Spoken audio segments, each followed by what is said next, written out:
Assalamualaikum warahmatullahi wabarakatuh. Salam sejahtera. Semoga kita senantiasa diberikan kesehatan, keberkahan, dan ilmu yang bermanfaat oleh Allah Subhanahu wa Ta'ala.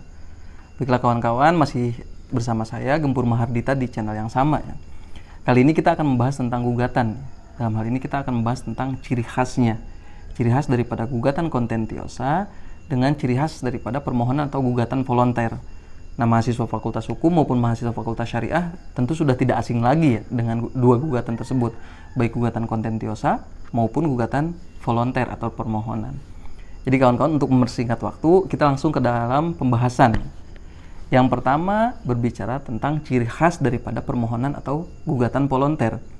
Jadi ketika berbicara permohonan atau gugatan volonter, ciri khas yang pertama adalah permohonan atau permasalahan yang diajukan itu hanya untuk kepentingan, bersifat kepentingan sepihak saja.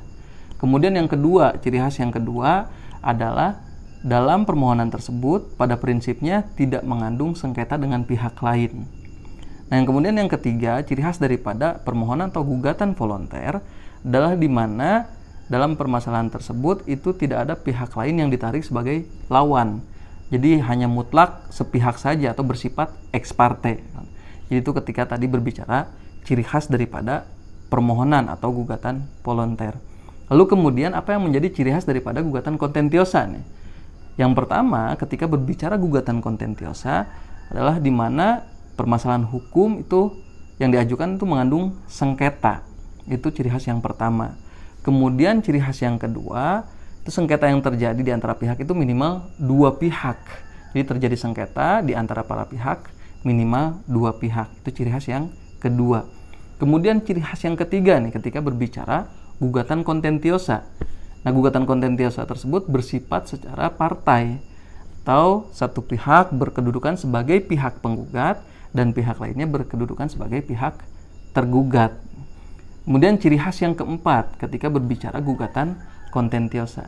Jadi dalam gugatan kontentiosa itu tidak boleh dilakukan secara ex parte, pihak penggugat saja ataupun pihak tergugat saja. Itu tidak boleh. Jadi tidak boleh dilakukan secara ex parte. Nah, kemudian ciri khas yang kelima ketika berbicara gugatan kontentiosa adalah terkait dengan pemeriksaannya.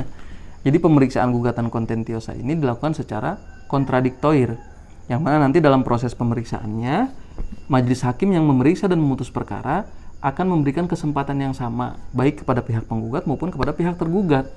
Jadi pihak penggugat nanti akan diberikan kesempatan untuk membantah dalil-dalil yang disampaikan oleh pihak tergugat. Pun demikian sebaliknya, majelis hakim yang memutus dan memeriksa perkara tersebut nanti akan memberikan kesempatan kepada pihak tergugat untuk menjawab dalil-dalil yang disampaikan oleh pihak penggugat. Nah, itu dalam proses pemeriksaannya jadi dilakukan secara kontradiktoir ya tadi ketika berbicara gugatan kontentiosa. Nah, tentu ada hal lain ketika berbicara perstek misalkan. Kalau berbicara perstek ini di mana si pihak tergugat ternyata tidak hadir ketika dipanggil secara patut, kemudian pihak tergugat tidak hadir. Nah, ini bisa dilakukan dijatuhi putusan perstek ya dalam perkara tersebut. Tentu ini tidak akan terjadi proses pemeriksaan secara kontradiktoir. Nah, ini terkait dengan perstek, insya Allah semoga kita diberikan kesehatan dan selalu diberikan semangat. Nanti akan kita bahas di video-video selanjutnya. Jadi kawan-kawan, tadi ketika berbicara gugatan kontentiosa dengan permohonan atau gugatan volonter terkait dengan ciri khas daripada kedua gugatan tersebut. Nah, semoga video kali ini bermanfaat. Semoga kita dapat bertemu lagi di video-video berikutnya. Semoga kita senantiasa diberikan semangat. Cukup sekian yang dapat disampaikan. Wassalamualaikum warahmatullahi wabarakatuh.